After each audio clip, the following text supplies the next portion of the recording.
네, 2021년을 시작하고 또 한 달이 지나고 새로운 한 달이 되었습니다. 우리나라는 새해가 두 번이 있죠.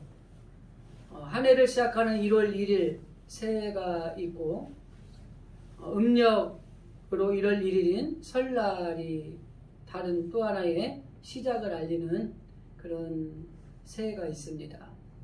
그래서 1월 1일 날 계획을 세웠는데 잘 이루어지지 않으면 음력 이 설을 기점으로 다시 한번 새로운 계획을 다짐하기도 하고 새로운 계획을 세워서 이제부터 시작이다 이런 마음들을 가지기도 하죠. 그래서 2월 한 달 동안에는 한 해를 시작하면서 소망을 가지고 살았으면 좋겠다. 그래서 소망이 있는 삶이라고 하는 주제를 가지고 한 달 동안 말씀을 좀 나누려고 합니다. 그래서 우리가 일생을 살아가면서 소망을 가지고 살아야 되지만은 특별히 2월 한 달 동안 하나님의 말씀을 통해서 우리가 어떤 소망을 가지고 올 한 해를 살아야 될 것인가 이런 말씀을 나누면서 여러분들도 스스로 결단하는 시간이 되기를 원합니다.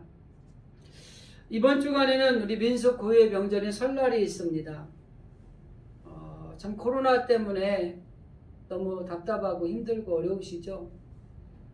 경제적으로도 어렵다고 하고요.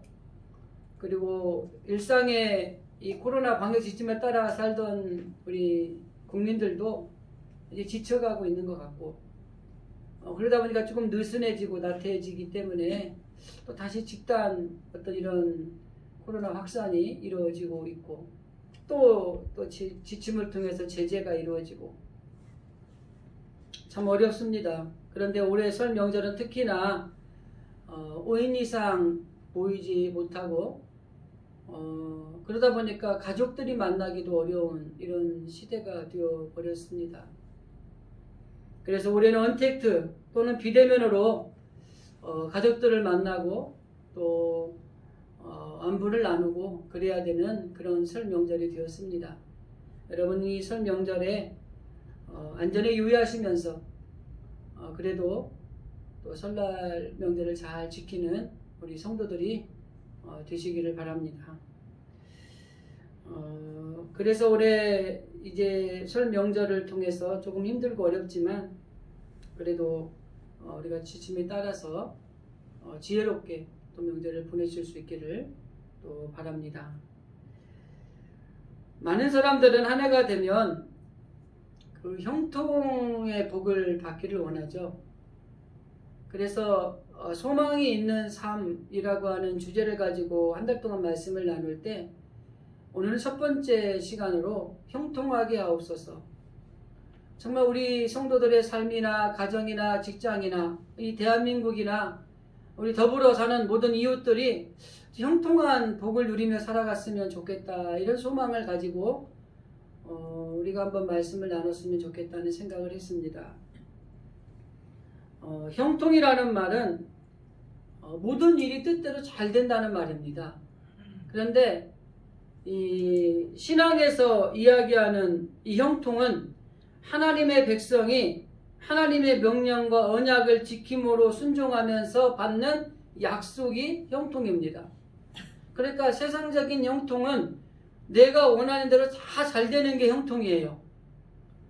취직을 해야 되면 취직해야 형통이고 그 다음에 대학을 가야 되면 대학에 합격해야 형통이고 이게 세상적인 형통입니다.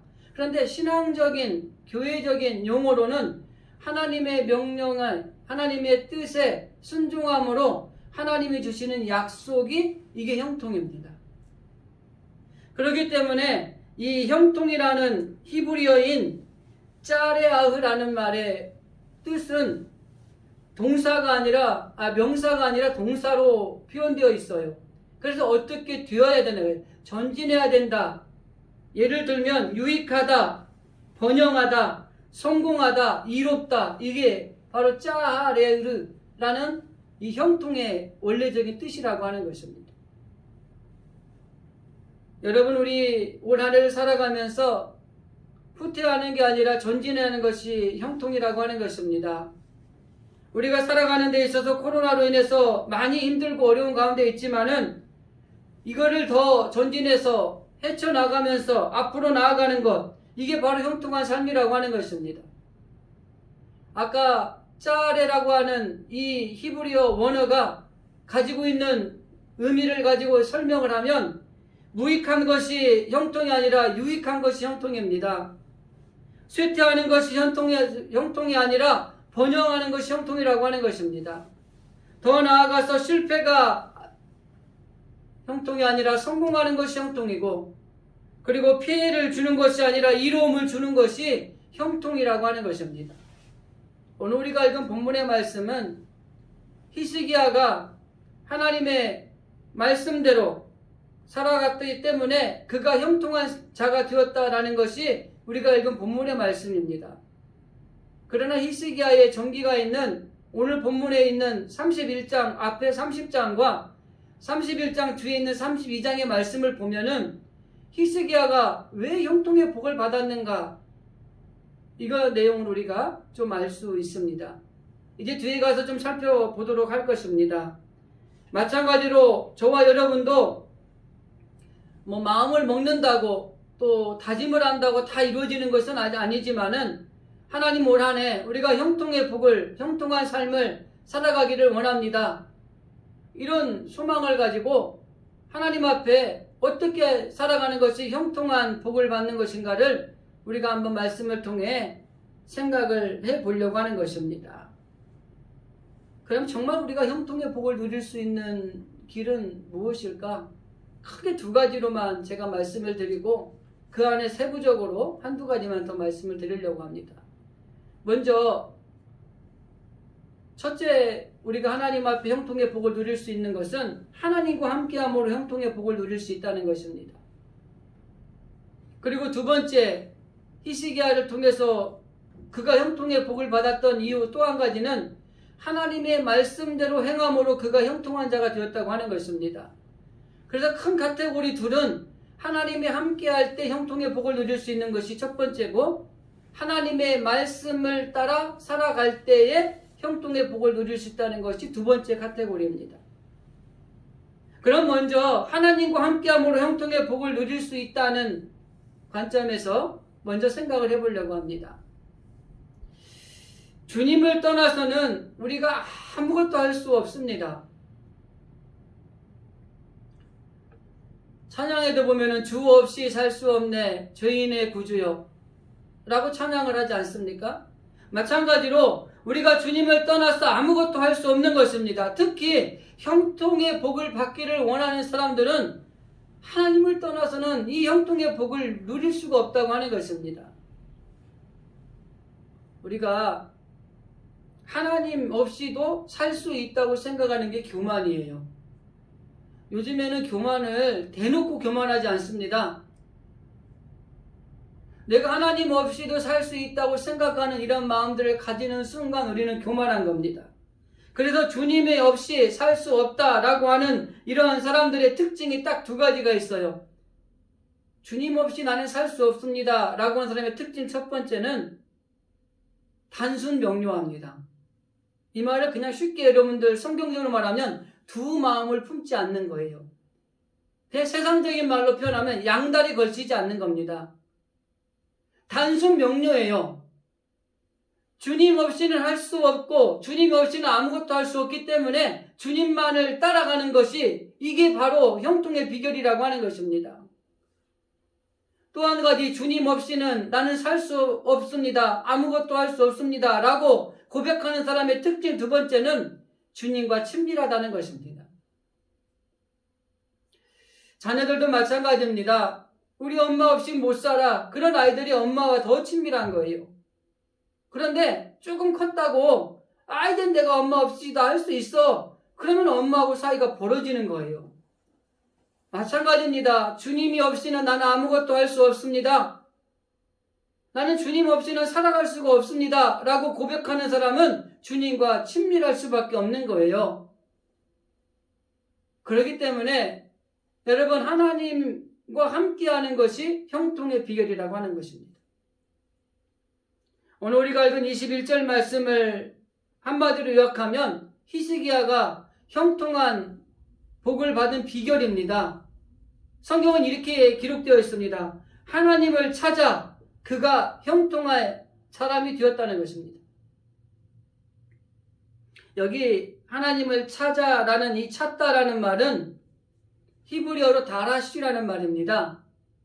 이 다라시라는 말의 원래 뜻은 구하다, 묻다, 요구하다, 그 다음에 예배하다 이런 의미가 있는 거예요. 하나님을 찾다라는 말은 하나님을 예배한다라는 의미도 있고 하나님께 구한다, 하나님께 요구한다라는 의미도 있다고 하는 것입니다. 히스기야가 권력을 찾고 돈을 찾고 이방신을 찾은 것이 아니라 하나님을 찾았다는 것입니다. 하나님께 구하고 하나님께 나아가고 하나님께 예배하는 것, 이렇게 하나님을 찾고 하나님과 함께하는 것이 형통의 복을 누릴 수 있는 비결이라고 하는 것입니다. 히스기야가 우리 이 형통의 비결의 말씀을 통해 우리에게 주시는 교훈이 있어요. 우리들도 무엇을 찾아서 우리가 가야 될 것인가를 가르쳐주고 있다고 하는 것입니다. 오늘 히스기야는 분명히 말합니다. 세상에 있는 돈이나 명예나 권력이나 세상에 있는 것들을 찾아다니는 것이 아니라 하나님을 찾았다는 것입니다. 그리고 하나님을 찾았기 때문에 그가 형통한 사람이 됐다는 거예요. 여러분, 우리 한번 생각해 보십시다. 여러분이 이 땅에 살면서 무엇을 찾아다니고 있습니까? 뭐니 해도 머니가 최고라고 돈을 찾아 다니고 있지는 않습니까? 그래도 권력을 가져야 힘 좀 쓰더라. 대통령의 힘이 있고 장관의 힘이 있고 요즘에는 검찰총장의 힘이 있고 그 권력을 찾아다니는 것은 아닌가요? 명예가 또 뭔가를 주기 때문에 명예를 찾아다니고 있지는 않은지. 정말 우리가 중요한 것은 세상에 있는 어떤 것들이 우리에게 형통의 복을 주는 게 아니라 하나님을 찾을 때 그 안에 형통의 복이 주어진다는 것이 오늘 히스기야를 통해서 우리에게 주시는 교훈이라고 하는 것입니다. 히스기야의 아버지가 우시야입니다. 우시야 왕도 처음에는 형통했는데 나중에 불통한 사람이 됐어요. 그런데 형통과 불통의 차이가 극명하게 갈라지는 사건이 하나가 있습니다. 역대하 26장 5절에 보면 우시야 왕에 대해서 이렇게 기록되어 있습니다. 하나님의 묵시를 밝히 아는 스가랴가 사는 날에 하나님을 찾았고 그가 여호와를 찾을 동안에는 하나님이 형통하게 하셨더라. 그러니까 우시야 왕도 처음에는 형통한 복을 받았어요. 어떤 때 스가랴라고 하는 선지자가 있어서 하나님의 말씀을 전해주고 그 하나님의 말씀을 잘 들을 때에는 형통했다는 거예요. 그런데 그가 하나님의 말씀이 스가랴가 죽고 난 뒤에 하나님의 말씀을 찾지 않게 되자 불통하게 됐다는 겁니다. 그래서 그 사람에게 나병이 걸려요. 나병이 걸려서 죽게 되는 불행한 왕이 됩니다.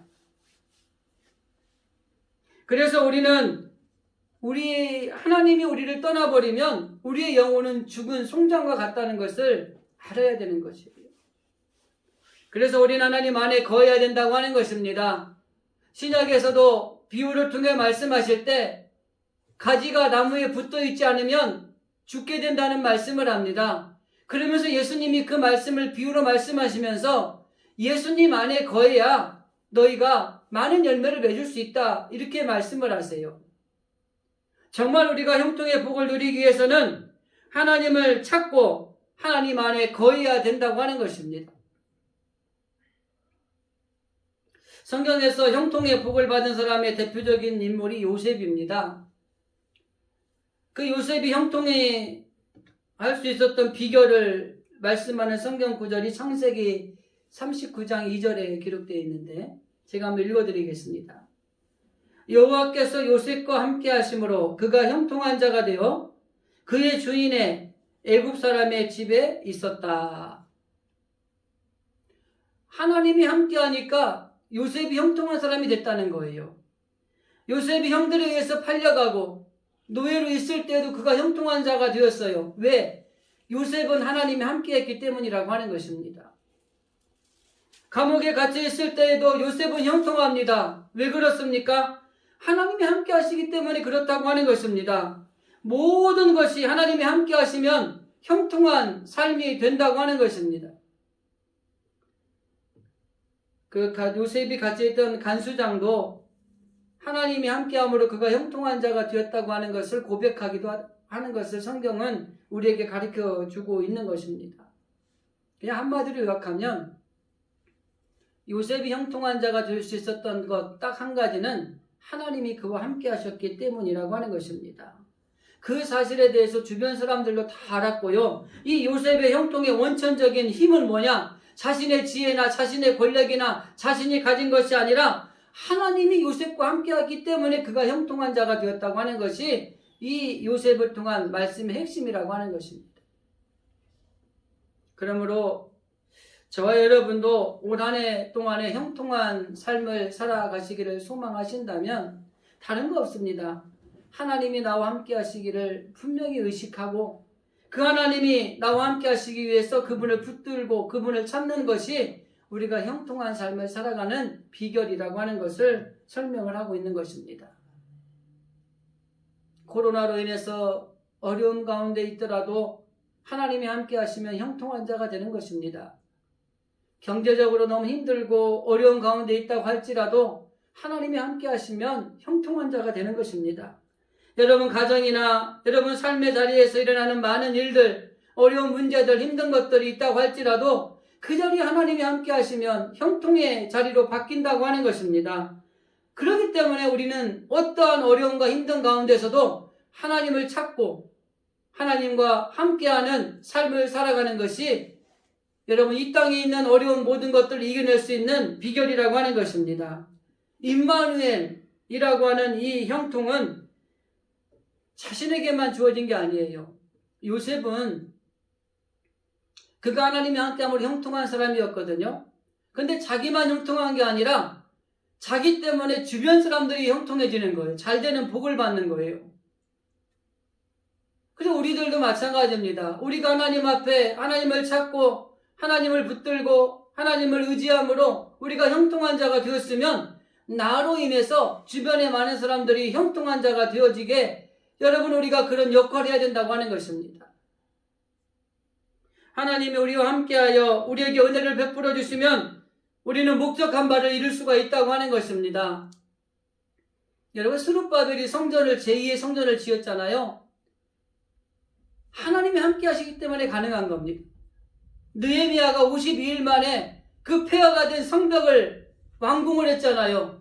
하나님이 함께 하셨기 때문에 가능하다고 하는 것입니다. 마찬가지로 저와 여러분의 삶의 자리에서 하나님이 우리와 함께 하시면 저와 여러분에게 주신 사명도 완수하게 되고 더 나아가서 모든 것들이 여러분의 삶의 자리에 있는 것들이 형통의 복을 받는 놀라운 은혜가 임하게 된다고 하는 것입니다. 성경에 보면은 하나님이 함께 하실 때 일어나는 놀라운 일들이 참 많았어요. 하나님이 함께 하시면 홍해가 갈라집니다. 여리고성이 무너지고요. 그리고 광야에서 샘이 솟아납니다. 쓴물이 먹을 수 있는 물로 바뀌게 됩니다. 만나와 메추라기를 먹을 수 있는 놀라운 역사가 일어난다고 하는 것입니다. 질병이 치유되고 불가능한 것이 가능하게 되고 더 나아가서 성품도 변화가 일어나고 70년의 포로 생활도 해방을 맞게 되는 일들이 일어납니다. 초상집이 잔치집으로 바뀌게 되는 것입니다. 3,000명, 5,000명 회개하는 오순절 부흥의 역사도 일어나게 된다고 하는 것입니다.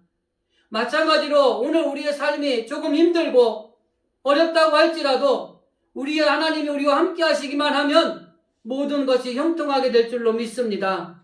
그러므로 여러분 우리의 삶의 자리에서 일어나는 많은 문제들이 있을 때 안 된다고 조건이 좋지 않다고 부질없다고 힘들다고 포기하거나 절망하거나 낭망하지 마시고 하나님이 우리와 함께 하시면 이 모든 것들을 형통한 것이 이루어질 수 있다고 하는 이 사실을 기억하면서 이 민족이나 우리 교회나 여러분 가정이나 여러분 사회나 주어진 일터에서 하나님이 함께 하심으로 정말 형통의 복을 누리는 주의 백성들이 되시기를 주님의 이름으로 간절히 기도드립니다.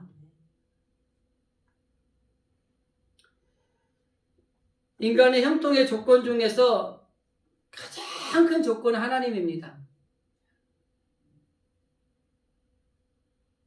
다윗에게도 하나님이 함께하니까 민족의 지도자가 되었고요. 우상장사했던 아브라함이 하나님이 함께하니까 믿음의 조상이 되었습니다.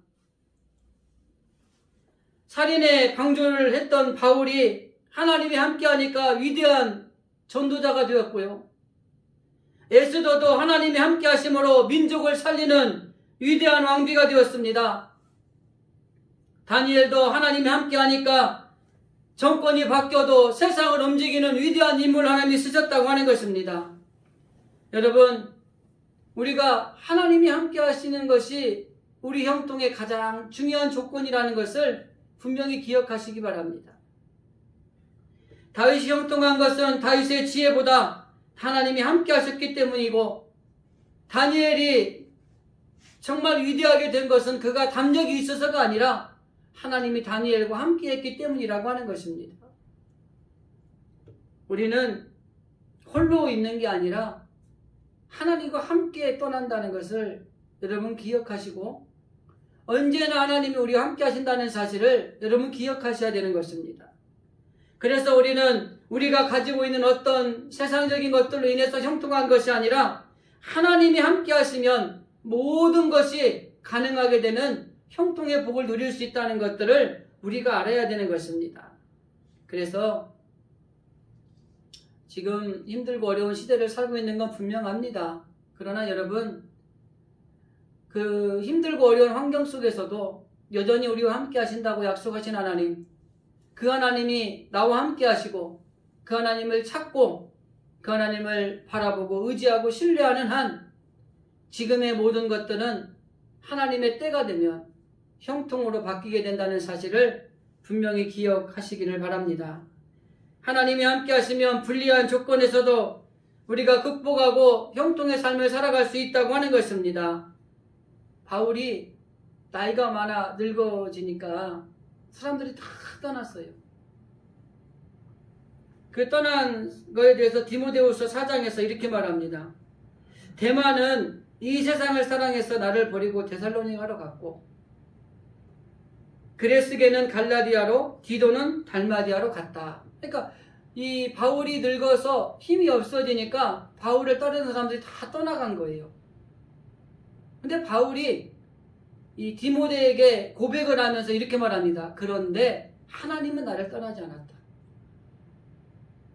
그러면서 디모데후서 4장 17절에서 이렇게 고백합니다. 주께서 내 곁에 서서 나를 강건하게 하심은 나로 말미암아 전도의 말씀이 온전히 전파되어 이방인으로도 듣게 하려 하심이니 내가 사자의 입에서 건져냈느니라. 이렇게 이야기를 하고 있습니다. 여러분, 세상에 있는 것은 다 나를 버리고 떠나가지만 끝까지 하나님은 나를 버리지 않고 하나님은 떠나지 않는다고 하는 것입니다. 바울은 그걸 고백하는 거예요. 내가 나이 많아 늙어서 힘이 없어지니까 다 나를 떠나가는 사람들이 생기는데 하나님은 나를 떠나지 않았다. 끝까지 하나님은 나를 지켜주었다. 이렇게 이야기하고 있는 것입니다. 우리를 위해서 독생자까지 내어주신 하나님은 우리를 버리지도 아니하시고 떠나지도 아니하십니다. 복음서의 마지막 마태복음 28장에 보면은 예수님이 떠나시면서 마지막으로 이렇게 말씀하세요. 내가 세상 끝날까지 너희와 함께 할 것이다. 찬양의 가사 중에 이런 찬양이 있습니다. 내가 너를 버리지도 않으리라. 내가 너를 떠나지도 않으리라. 약속하셨던 주님, 그 약속을 지키사 이후로도 영원토록 나를 지키시리라 확신하네.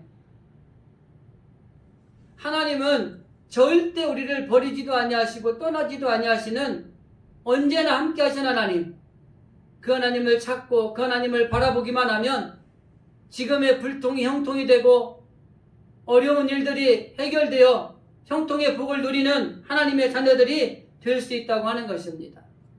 하나님이 함께하는 것이 형통의 비결이었다고 하는 것입니다. 두 번째는 하나님의 말씀대로 살아감으로 형통의 복을 누릴 수 있다고 하는 것입니다. 히스기야가 21장에 오늘 본문의 말씀을 보면 한마음으로 행하여 형통하였더라 이렇게 기록되어 있습니다. 여기 한마음으로 형통했다는 것은 모든 일, 그가 행한 모든 일에 하나님이 형통케 하셨다고 하는 것입니다. 여러분, 우리가 하는 모든 일이 하나님이 형통케 하신다면 얼마나 큰 축복이겠습니까? 그런데 여기 히스기야는 그가 나라가 부강하고 잘 되는 길이 무엇인가를 이미 알고 있는 사람이었다고 하는 것입니다. 하나님께서 모세를 통해서 주신 말씀을 잘 알고 있었어요. 내가 오늘날 명하는 모든 명령을 너희는 지켜 행하라. 그리하면 너희가 살고 번성하고 여호와께서 너희 열주에게 맹세하신 땅에 들어가서 그것을 얻으리라. 하나님의 말씀에 따라 행하고 지키면 하나님이 너희의 모든 것들을 부강하게 만들어 주실 것이다. 여러분, 이 한마디를 통해서 우리에게 주시는 교훈이 있습니다. 하나님의 말씀대로 행할 때에 형통의 복을 누리게 된다고 하는 것입니다. 이 히스기야의 아버지가 하나님의 말씀대로 살았을 때 형통했다 그랬잖아요. 그런데 아수르라고 하는 이 왕이 하나님의 말씀대로 살지 않으니까 불통이 된 거예요.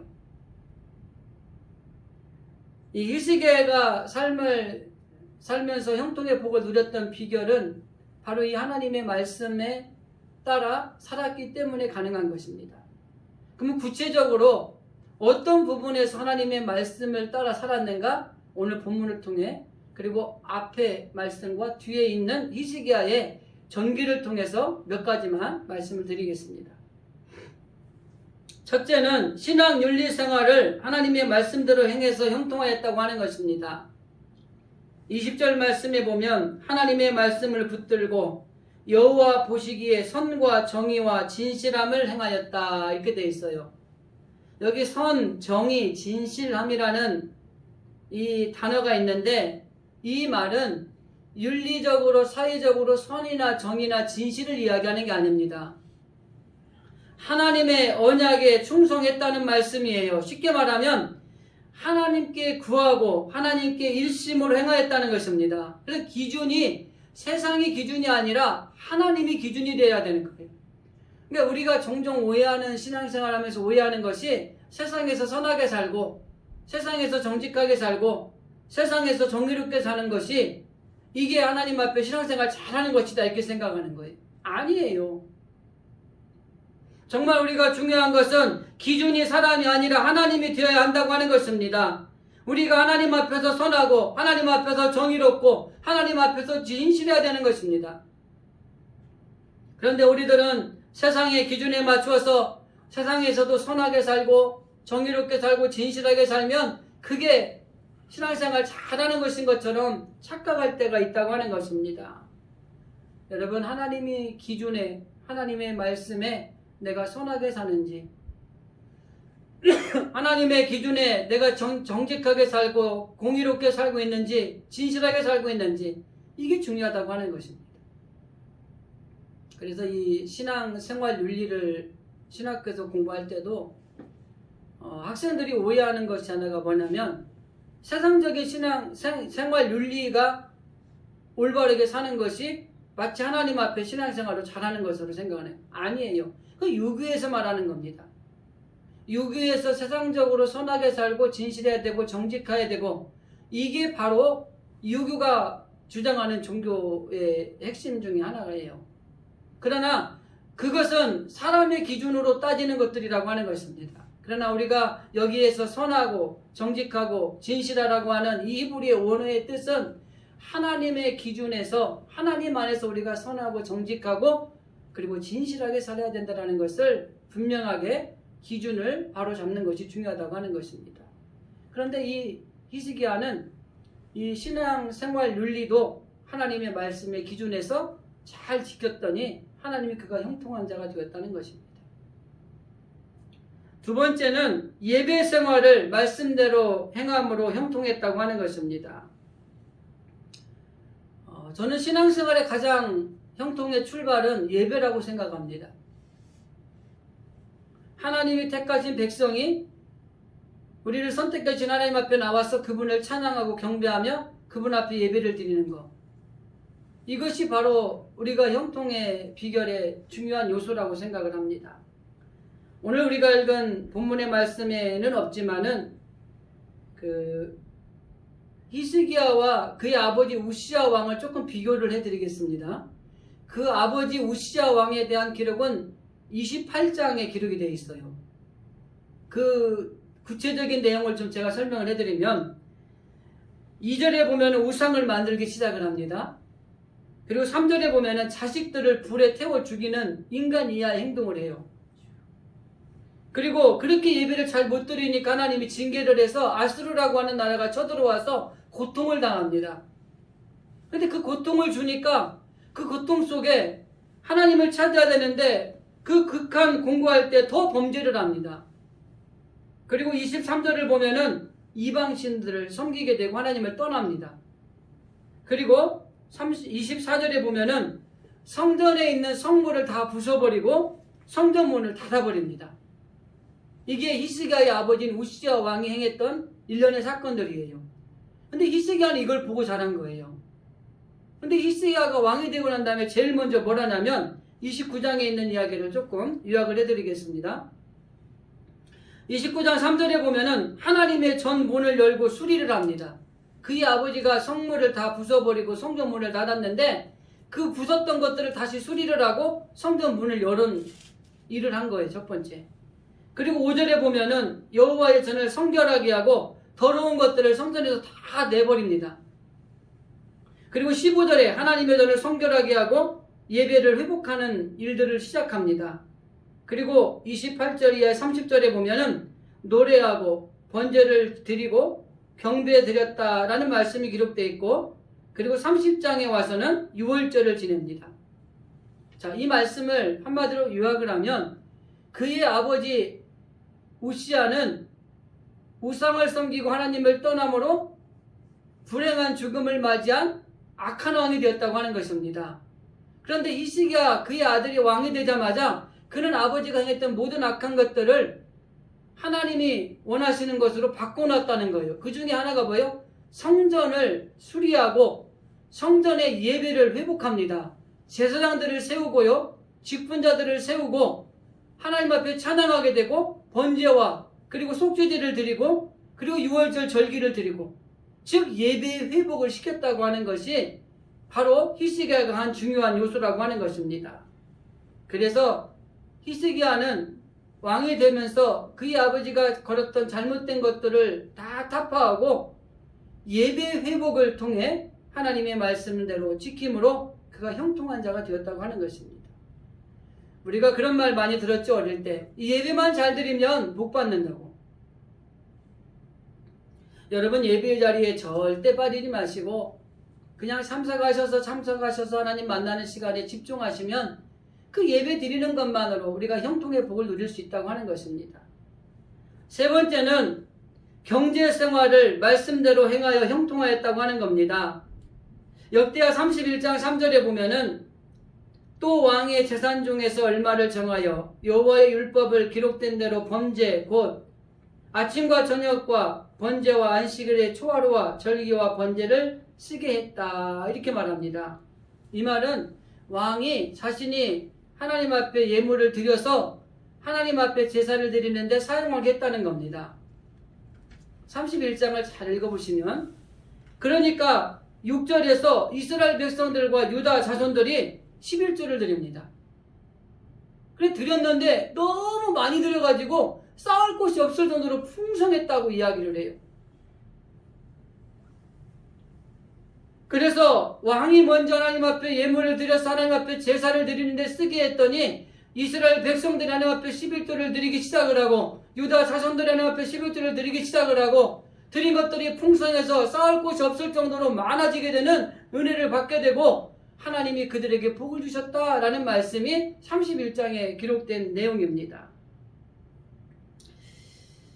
히스기야 왕이 어떻게 보면은 하나님 앞에 자신이 가진 것들을 온전하게 드림으로 하나님의 제사가 회복이 되고, 그리고 이스라엘 민족들이 하나님 앞에 드리기를 기뻐하는 놀라운 축복이 임하게 되고, 그들에게 하나님이 복을 주었다는 이야기가 오늘 31장에 기록된 내용입니다.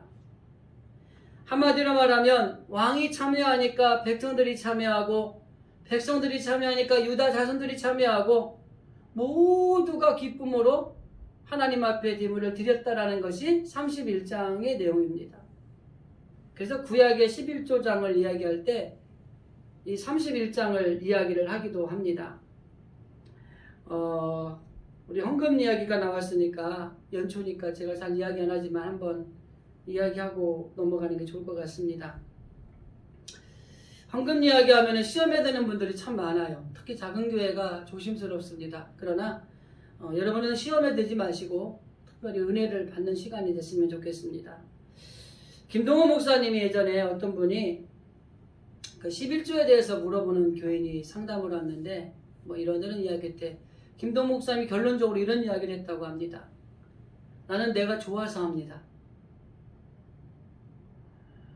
그 말라기서에 보면은 그 이스라엘 민족이 멸망을 하죠. 그러면서 하나님이 3장에 보면은 이스라엘 나라가 회복되고 부강해지기 위해서 너희들이 하나님을 한번 시험해보라.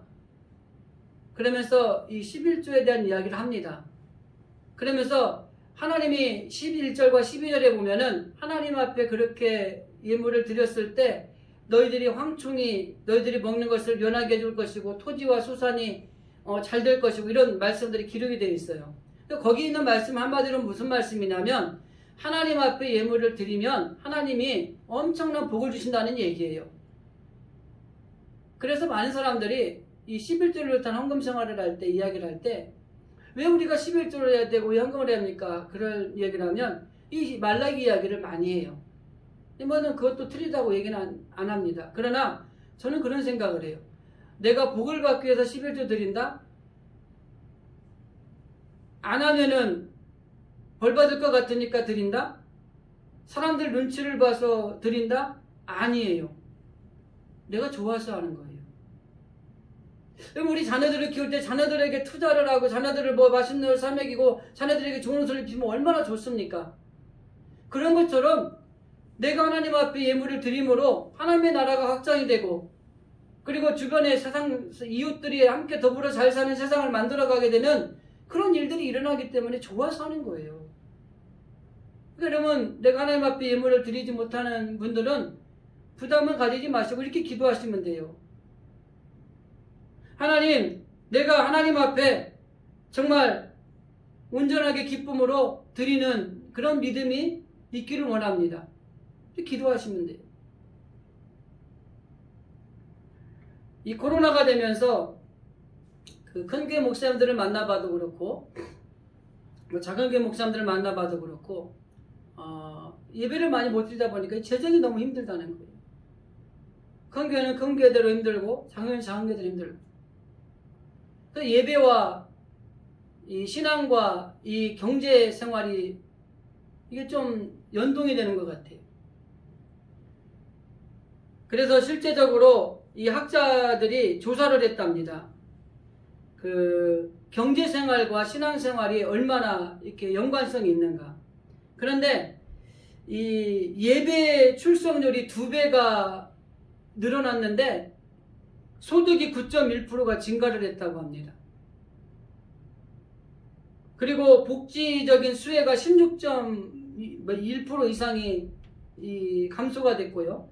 이혼율이 4%가 떨어졌다고 합니다. 그래서 이 하나님 앞에 예배를 잘 드리고 신앙생활을 잘하는 사람들은 이 소득도 올라가고 결국 하나님이 주시는 지혜도 올라가게 된다고 하는 그런 조사 결과가 나왔다는 거예요. 여러분 하나님 앞에 드리는 예물에 대해서 아무 부담은 갖지 마시고 그러나 정말 중요한 것은 우리가 하나님 앞에 예물을 드리면 가난해진다든지 아니면 어떤 이 물질에 대한 태도라든지 이런 것들은 좀 전환을 할 필요성은 있습니다. 맨소레담의 창업자인 하이드라는 분이 계십니다. 이분이 서점을 경영하다가 이 갑부가 됐어요. 근데 미국의 경제공황을 1887년인가요? 맞이하면서 이 사람이 쫄딱 망한 거예요. 그래가지고 빚만 진 것이 10만 달러를 빚을 진 거예요.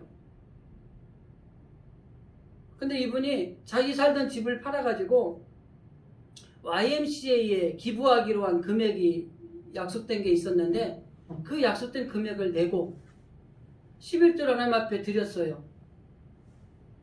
그런데 많은 사람들이 아이 그건 나중에 돈 벌고 나서 하면 되지 굳이 지금 기부를 하고 헌금을 할 필요가 있습니까? 이렇게 다 이야기를 한 거예요. 인간적으로 보면 그게 맞아요. 그죠? 내가 쫄딱 망해서 빚이 10만 달러인데 집 팔아서 그 빚 먼저 갚아야지. 내가 기부하기로 약속한 거 그리고 하나님 앞에 드려야 될 것들을 드리는 것보다 그걸 먼저 갚아야 되는 게 맞죠. 근데 이 하이드라는 분이 이런 말씀을 했습니다. 여러분이 말하는 것들이 인간적으로 보면 이렇게 옳은 말이지만은 내 생각은 다릅니다. 하나님께 진 빚을 먼저 갚으려고 합니다. 그러면서 그는 이렇게 말했다고 합니다. 사람의 빚보다 하나님께 빚진 것이 더 두려웠습니다. 그리고 나서 그가 3년 후에 맨소레담이라고 하는 회사를 설립을 했는데 하나님이 그에게 축복하셔서 10분의 9를 하나님께 드리면서 생활할 수 있을 정도로 엄청난 복을 주셨다고 하는 것입니다.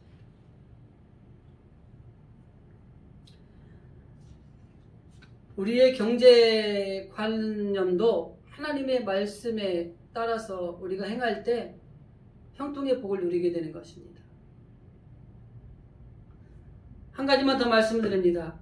위기관리를 말씀대로 행하게 될 때 형통하게 됩니다. 아수르가 쳐들어왔습니다. 32장에 보면 이 어려운 시기에 이사야 선지자와 이시기야 왕이 하나님 앞에 기도를 합니다. 그리고 나니까 하나님이 그들을 지켜주시고 보호해주시고 존귀케 해주심으로 그 아수르와의 전쟁에서 이기게 하십니다. 히스기야가 병이 들어서 죽게 되었습니다. 그런데 이시기야가 하나님 앞에 나가서 벽을 향하여 통곡하며 기도를 합니다. 그 기도를 드신 하나님께서 질병을 치유해 주시고 생명을 연장시켜 주십니다. 우리가 위기 가운데 하나님의 말씀을 따라 행할 때 하나님은 그들의 삶의 자리가 형통한 자리로 바꿔지게 만들어 주신다고 하는 것입니다. 27절 이하의 말씀에 보면은 히스기야에 대해서 평가를 합니다. 그는 형통했다. 하나님의 말씀대로 행하는 것이 형통의 비결이다. 이렇게 말합니다. 여러분, 어떤 결과에 연연하지 않고 하나님의 말씀에 순종하는 것이 성공하는 비결이고 형통의 비결이라고 하는 것입니다. 신명기 29장 3절 말씀, 9절 말씀에 보면 그런즉 너희는 이 언약의 말씀을 지켜 행하라. 그리하면 너희가 하는 모든 일이 형통하리라. 여호수아에게도 하나님은 분명히 말씀합니다. 하나님이 명하여 내게 말하는 모든 것들을 지켜 행하라. 그리하면 내가 형통할 것이다. 다윗에게도 말합니다. 여호와의 명령을 지켜 그 길로 행하여 그 법률과 계명과 율례와 증거 모세의 율법에 기록된 대로 지켜 행하라. 그리하면 내가 무엇을 하든지 어디로 가든지 형통하리라. 결과적으로 하나님 앞에 형통의 비결은 하나님의 말씀대로 행하는 것이 형통의 비결이라고 하는 것입니다. 신앙 윤리라든지 예배 생활이라든지 경제 생활이라든지 위기 관리들의 여러분 하나님의 말씀에 따라 행함으로 여러분 형통의 복을 누리시기를 바랍니다. 말씀을 정리하겠습니다. 2021년 한 해는 여러분 형통한 삶을 살아가는 소망을 가지고 살아가시기를 바랍니다. 먼저 하나님이 함께함으로 여러분들 형통한 하나님의 자녀들이 되시고 하나님의 말씀대로 행함으로 형통의 복을 누리는 저와 여러분이 되어줄 수 있기를 주님의 이름으로 간절히 기도드립니다. 기도하겠습니다.